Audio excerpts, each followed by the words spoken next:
du gras double au menu de vos grosses têtes dans la nuit des temps du 27 juillet 1998. Bon appétit. Et ce jour-là, Philippe Bouvard était avec Isabelle Alonso, Sim, Olivier Lejeune et Jean-Pierre Coff. Question de Monsieur Scran. Comment appelle-t-on une crème épaisse parfumée aux amandes? Pas la frangipane. Si, c'est la frangipane. La frangipane, mais oui, n'ayez pas peur. Vous parlez devant des autorités, mais vous ne dites pas pour autant de bêtises. Bonne réponse d'Olivier Lejeune. Question de Monsieur Rapin. Comment appelle-t-on la sauce faite avec un jaune d'œuf, du beurre, du poivre, du sel et un filet de vinaigre? Du sperme. Il y a bien le jaune d'œuf là-dedans. Ça accompagne pas de quoi, béarnaise? Ça accompagne la viande? Ah non, c'est une hollandaise. La gribiche. Non. Ça porte un joli... Non. Alors, du jaune d'œuf, du beurre, du poivre, du sel. Je peux pas vous dire dans quelle proportion. Non. Et un filet de vinaigre. Et ça accompagne la viande ou... Ça peut accompagner certaines viandes. Ou certaines viandes blanches. Veau, sauce madère. Non. Attendez, sauce madère sans madère, hein? Ah bah oui, j'avais pas fait attention. Ça doit pouvoir se faire. Et c'est bon? Ah oui, enfin faut aimer, mais c'est pas mauvais, hein. Enfin, faut pas attendre une béarnaise puisque ça n'en est pas une. Mais Oui, puisque ça porte le nom de quelqu'un? Ça porte le nom d'un animal. Sauce poulette. La sauce poulette. Bonne réponse de Sim, la sauce poulette. Oui. Eh oui. Excusez-moi, monsieur. Non, Coff. non, mais bien sûr. Et Alors, alors, c'est bon avec des grenouilles. Avec la... Ah bon. Les grenouilles sauce poulette, c'est à crever tellement c'est bon. Ah oui. Mais alors, Dans son assiette, c'est un zoo. Oui. c'est très bon. Hein. Question de Madame Motta. Où se trouve le gras double? Dans l'estomac du bœuf. Sous le menton de beaucoup de gens. Chez mon boucher rue de Lévis. Dans l'estomac du bœuf, c'est la membrane comestible de l'estomac. bon. Bonne réponse de Jean-Pierre Coff. Il y en a 4, hein. Le feuillet, la caillette, le bonnet, etc. Question de... C'est bon le gras. Ah oui. J'allais le dire, c'est bon le gras double. Ça ouvre l'appétit. À 10h du matin, un petit gras double. Et à 10h du soir, donc. Mais c'est bon, hein. Et puis vous pouvez inviter quelqu'un, puisqu'il est double. Oui. Ah oui. Mais vous le faites comment, votre gras double, Jean-Pierre? Fait plutôt sous forme de tripe. Moi, j'aime pas. Enfin, j'aime bien poêler. J'aime bien ça. Mais je le fais plutôt au vin blanc. Mais c'est bon le gras double. Mais je te l'ai dit. Je te l'ai dit, c'est bon. Le vin rouge aussi, hein. Quand c'est bon, c'est bon. Ah Mais oui. faut aimer. C'est comme le gras double. Le gras double, c'est bon. Mais du vin rouge avec du Mais gras faut double, aimer. c'est meilleur. Si on n'aime pas, on n'a aucune raison d'en manger. Ah non. Si on n'aime pas, on peut dire que c'est mauvais le gras double. Non, on peut dire qu'on n'aime pas, simplement. On peut pas dire que c'est pas bon. Même s'il est bon. Ah non, mais quand le gras double est pas bon et que tu aimes pas le gras double, tu n'as pas de raison de dire que c'est pas bon. Ouais, tu peux pas dire que c'est mauvais. Tu dis rien, tu le laisses ou tu le repasses à ton voisin qui aime ça. Vous connaissez l'histoire du cuisinier qui prépare un gras double dans sa cuisine et alors il y a des gens qui sont autour là, qui le regardent préparer ça amoureusement. Il fait comme vous la même recette avec un peu de vin blanc et puis il prend des épices et puis ça dure 1h30 puis il fait mitonner tout ça et puis quand c'est bien cuit il prend la casserole ou la marmite et il fout tout par la fenêtre. Et alors on lui dit mais pourquoi vous faites ça? Il dit parce que j'aime pas le gras double.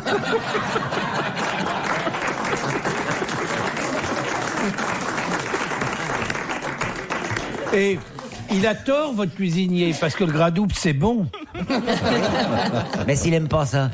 Mais il a pas, tu vois, Mais il y a des choses très bonnes que je n'aime pas. Non, mais moi, j'admets que le cuisinier n'aime pas le gras double. Oui, mais il a tort de le jeter, parce qu'il y a des gens qui aiment. Oui, il peut le jeter en disant c'est bon. Mais non, puisqu'il n'aime pas. Attendez, les gens du village, ils savent bien qu'ils cuisinent admirablement le gras double et qui n'aiment pas ça. Ils sont sous la fenêtre. Ah, d'accord. Alors un mec qui aime pas le gras double, c'est qui l'armée passe du sous salut, la fenêtre, il reçoit sur la tête, il dit c'est mauvais le gras double. RTL, 4h, 4h30, dans la nuit des temps des grosses têtes de Philippe Bouvard. Mais c'est bon le gras double. Mais je te l'ai dit. Je te l'ai dit, c'est bon. Écoutez, il faut conclure là-dessus. C'est bon, hein, on est d'accord. C'est très bon. Oui, c'est très bon. Oui. C'est roboratif en plus. Ah, vous trouvez, vous? Ah oui. Ah, bah, oui. excusez-moi, je partage pas votre sentiment. Non, Ah, non, vous pouvez pas partager, il y en a pas assez. Non, attention, c'est digeste, hein, c'est comme c'est le même Attendez, nous allons rentrer dans le même combat que l'andouillette. Quand on vous dit l'andouillette, c'est indigeste, l'andouillette, c'est lourd et c'est gras, ça n'est pas vrai. Le gras double, c'est pareil, c'est pas gras du tout. C'est bien nettoyé, c'est lavé, c'est échaudé, c'est ébouillanté, c'est gratté, il y a pas de gras du tout, c'est léger, le gras. D'ailleurs, ça devrait s'appeler le double. Non, ça doit s'appeler le Je gras vous double, ai c'est déjà son nom. dit ici ce que je pensais de l'andouillette que vous défendez avec une Oui, je sais, obstination vous n'aimez pas coupable. ça, mais bon. Mais je voudrais pondérer ce que j'ai dit. L'andouillette, au moins, ne répand pas d'odeur de cuisine. Elle répand des odeurs de cabinet. Je peux pas laisser dire ça, vous le savez bien. Si, laisse. Ah non, mais je ne laisserai jamais dire ça devant moi. Une bonne andouillette ne sent pas la merde, excusez-moi. C'est pas possible, d'ailleurs. C'est bien sûr, c'est un lieu de transit. Ah oui, l'andouillette, c'est bien ça, c'est du boyau et il y a forcément eu de la merde dedans. C'est du intestin, c'est évident. Non, mais c'est très propre. Non, mais je suis d'accord avec toi. C'est ébouillanté. Non, ça sent pas la merde, c'est approchant, mais ça sent pas vraiment. Mais ça peut pas sentir la Non, merde, non, écoute, non. c'est ébouillanté. Mais non. Vous êtes allé dans des maisons où on ne sait pas ce que c'est que l'hygiène du boyau. Ils avaient peut-être pas tiré la chaîne, mais je peux vous dire que ça sentait bien d'où ça venait. Hein. Mais non, c'est l'idée que vous vous en êtes Non, fait. pas du tout. Vous voulez que je vous invite? Oui. Je vais vous inviter à manger une vraie bonne andouillette. Jean-Pierre Lasserre dans un pot de chambre. Non.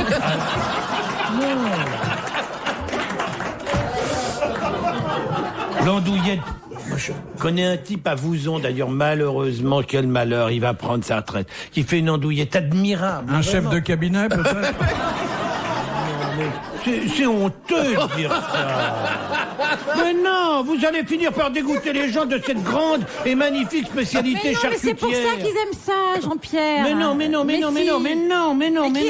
ça sente la Mais merde. non. C'est quelqu'un de célèbre qui a dit ça. Il sort de l'ENA, l'école nauséabonde de l'andouille.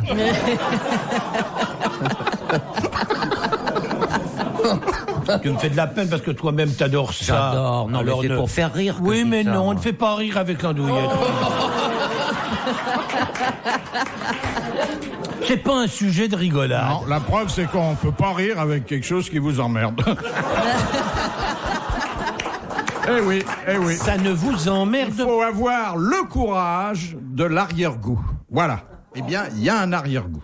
Ah ben, c'est un petit arrière-goût léger de boyau, forcément, ça a du goût, mais Ah, ça a du goût, ça, pour avoir du goût, ça a du goût. Non, mais vous n'êtes pas un gastronome courageux. Non, sûrement. Tu n'aimes pas l'andouillette non plus, évidemment, toi. Ah ben je ne sais pas, je n'en ai jamais mangé. Oh là là là là là là. Mais qui a fait ton éducation gastronomique? Ah ben personne qui avait quelque chose à voir avec l'andouillette. Tu aimes l'andouille quand même, Ah, j'en puisque tu fréquente m'adores. quelques-unes. Non mais... Écoute, tu es libre de tes fréquentations, mais l'andouille de vire, Vous faites la cuisine chez vous? Non. Non Voilà, mais je peux tu as pas déjà goûté de l'andouille de Guéméné, l'andouille de vire. Je crois pas, non. Cet œil, vous avez vu, la perdition totale. Une femme sur le Titanic gastronomique, Attends, perdue. Moi, j'ai pas été élevée par des Français, moi. Mes parents sont espagnols, donc j'ai mangé de la nourriture espagnole et Mais c'est il y a très de bon. l'andouille en Espagne. Ah oui, encore plus qu'en France. Question de Madame Douchy. À quelle séductrice de la Belle Époque appartenait cette devise « Je meurs ou je m'en lasse » ou OU La belle accent? Otero? Non. D'ailleurs, si elle avait choisi cette devise, c'est à cause de son prénom. Claude Mérode? Non, à cause de son prénom. Ah, Liane de Pougy. Liane de Pougy. Eh oui. Bonne réponse d'Isabelle Alonso. Question de Monsieur Michelot. Dans le régime de Pol Pot au Cambodge, quel était le signe extérieur qui désignait les intellectuels et à partir de quoi on les condamnait à la prison? Les lunettes. Oui, le port des lunettes. Bonne réponse d'Isabelle Alonso. Mais vous savez qu'aux Indes, les gens simples qui veulent avoir une apparence d'intellectuel portent un stylo à billes à la pochette. Ah, pour faire croire qu'ils savent écrire. Oui, c'est ça. Mais en Afrique, on n'a pas dans très longtemps, puis maintenant, mais on a longtemps livré des lunettes, mais qu'il n'y avait pas de verre. Oui, c'est joli. Oui, là, aux Indes, il y avait des stylos sans mine. Philippe Bouvard sur RTL, 4h, 4h30, les grosses têtes dans la nuit des temps.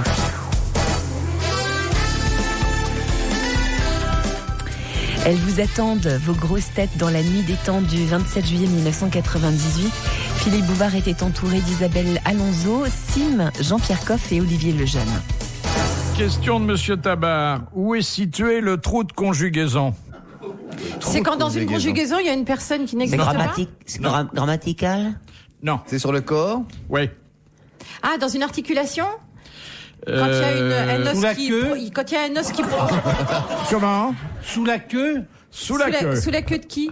La C'est un fossette, animal, la peut-être? fossette du menton? Non. Les narines, les oreilles. C'est un Le trou, trou c'est de vraiment un conjugaison, trou? c'est pas dans une articulation, la partie creuse dans laquelle s'emboîte la partie qui protubère. Non. C'est un trou. C'est un vrai trou par lequel passe quelque chose, d'ailleurs, comme dans la plupart des trous. Et Bah non, le nombril, il passe rien, par exemple. Oh bah parle pour toi. Qu'est-ce qu'on a comme le trou? nombril est un faux trou, si je peux me permettre. Je ne connais pas le vôtre, mais ça m'étonnerait. Ah moi non plus. Il ne tient qu'à vous. C'est pas les oreilles, la bouche, Non, non. le trou de... C'est un trou à l'intérieur qui est né. Et nous possédons plusieurs trous de conjugaison. Sur les pores. On en a beaucoup, j'en ai plus que vous. On en a autant. Tous autant les Par rapport à la colonne vertébrale? Oui. Oui, c'est Alors, ça. Ah, c'est dans les trous- la moelle vertèbres. exactement. Ah ben, c'est pareil. Entre deux vertèbres, et c'est là que passe le nerf rachidien, il y a un petit trou qu'on appelle le trou de conjugaison. Bonne réponse du professeur Lejeune.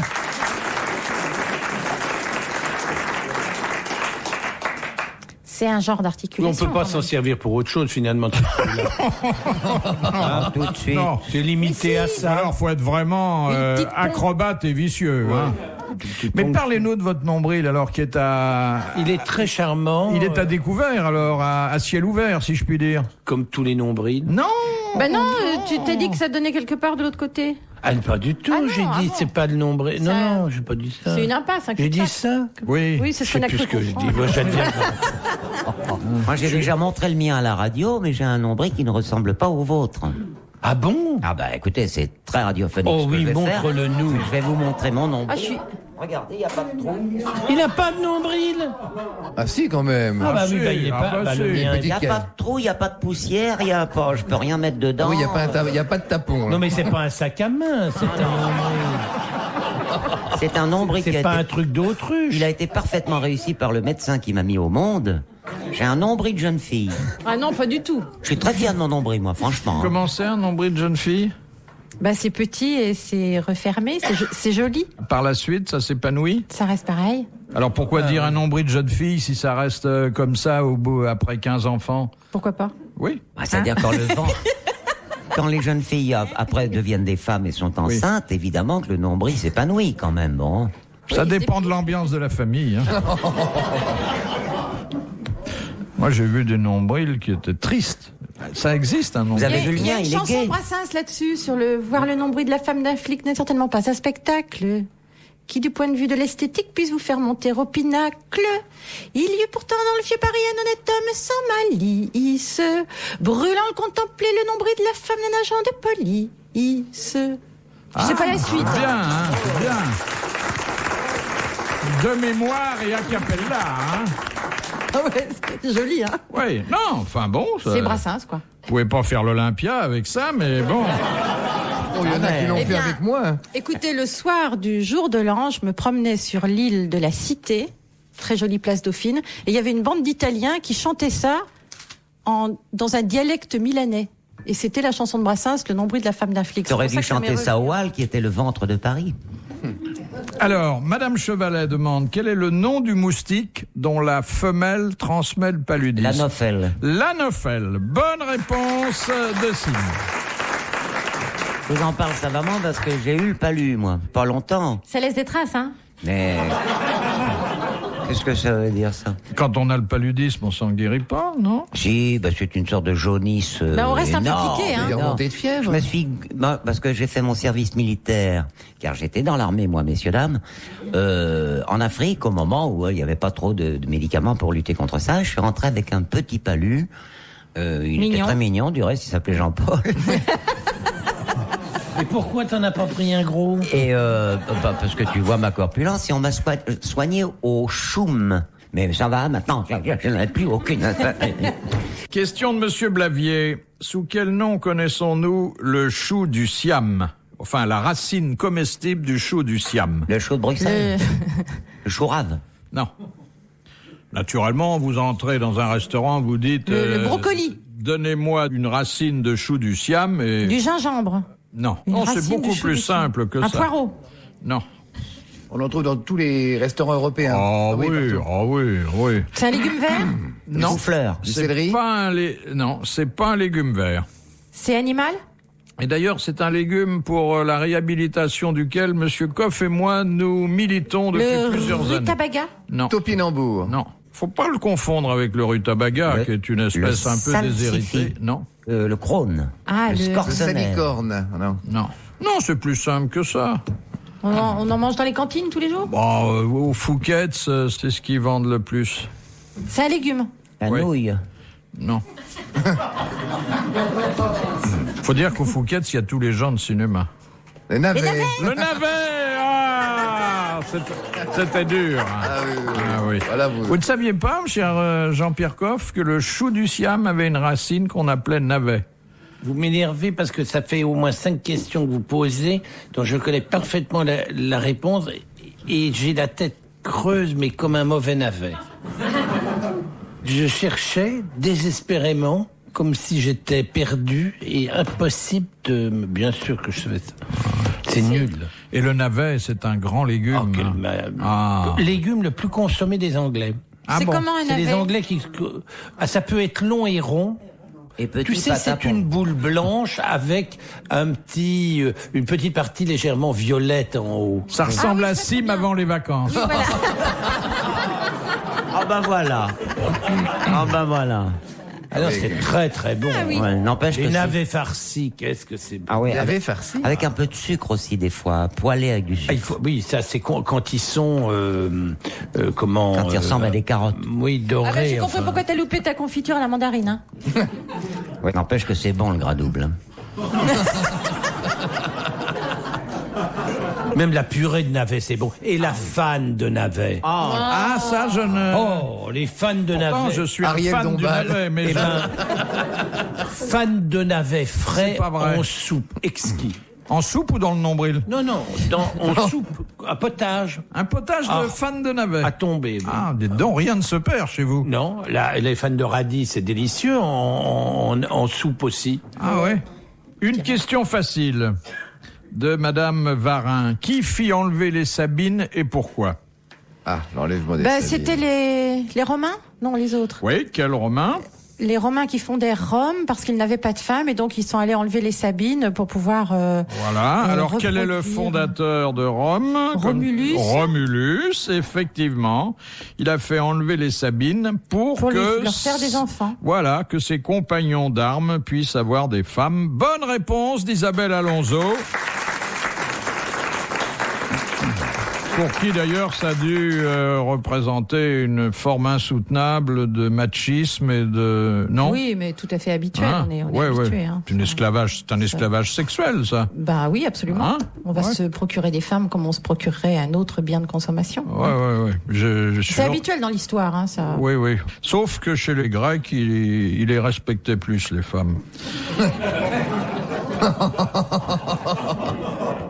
Qu'est-ce qu'il y a, monsieur Coff? Je disais pas tous. Non. On ne dit pas tous, on dit ne tous pas. Retrouvez les grosses têtes dans la nuit des temps à tout moment sur RTL.fr.